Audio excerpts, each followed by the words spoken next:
Let's say you already have a color palette for your brand and you already have the main logo set aside, but there's adjustments that you want to make. There's plenty of contrast, but it seems a little too bold.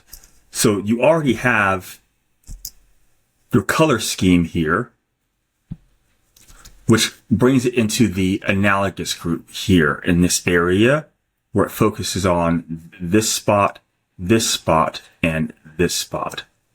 I'm going to go ahead and select you also have your swatches already selected, and you already have your color system selected for your main color, your primary, your secondary color, as well as your tertiary color, respectively.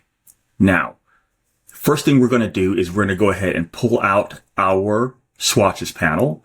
So I'm going to go ahead, I'm going to left click here. I've got my swatches panel here. I'm going to go ahead and hover above the name here, left click, and I'm going to tear it off. Now that I have my colors swatches here, I already have some groups of color schemes here that I've pulled from Adobe Color that I want to go ahead and include. So now that I have my main color swatch selected, all you do is go here, left click, and then your main color swatch is selected. What I want to do first is I'm going to come up here to this hamburger menu. I'm going to left click and I'm going to go all the way down about 3/4 down where it says swatch options. I'm going to go ahead and select that. And I'm going to go here to where it says global. The reason why we want to have global is because we want to make sure that when we change the color here, that it will change across our entire project and not just affecting this individual color change. That will make it easier for you to make sure that all the colors are being changed simultaneously, and I don't have to go back and do them individually, which could be a huge pain if there's a lot of logos that you have assets on with this project, which is pretty normal. So we're going to go ahead and click global, which is going to change all the colors that we change here globally in our project. And then we're going to go ahead and click OK. All right. Now that I have the global turned on, I get this little icon here that looks like a swatch panel that gives you the symbol that it is a global color. So it is affecting all the colors of that same hue across everything in this project. From this point, we have it selected. We want to go ahead and get access to our color panel so we can go ahead and make changes to those colors. So I'm going to select this. I'm going to left click. I'm going to select all of these. Left click, selecting all of them. Then I go up here to my color palette. I'm going to left click. I'm going to go ahead and I have the color guide. The color guide is where we're going to change these colors. So we're going to pull that off.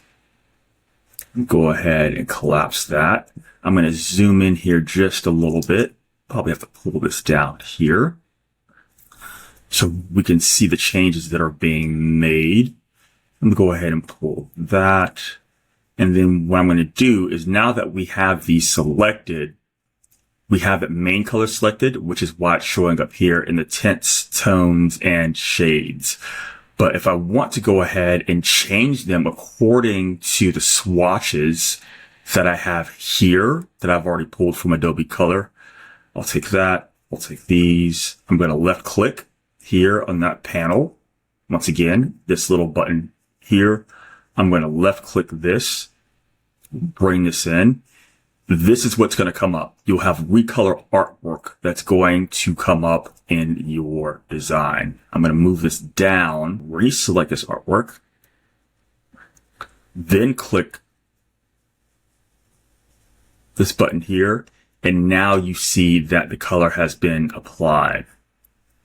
I have this color panel here, which is being shown here. If I click this one, it also shows here.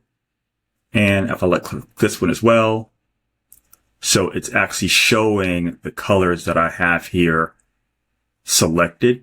And then you can go ahead and simply make those changes without having to change them individually according to the color that's assigning for that artwork. Now, let's say I have this first panel here for my swatches, but I just simply want to change that base color for the different types of color schemes that we can have: complementary, split, complementary, analogous, triadic, and so on. I'm going to go here at this drop down. I'm going to left click, and this is going to give me all the options mainly on that base color, as we've discussed in a different video. But you'll have here complementary, complementary 2, split, complementary, analogous, monochromatic. So all of them are here.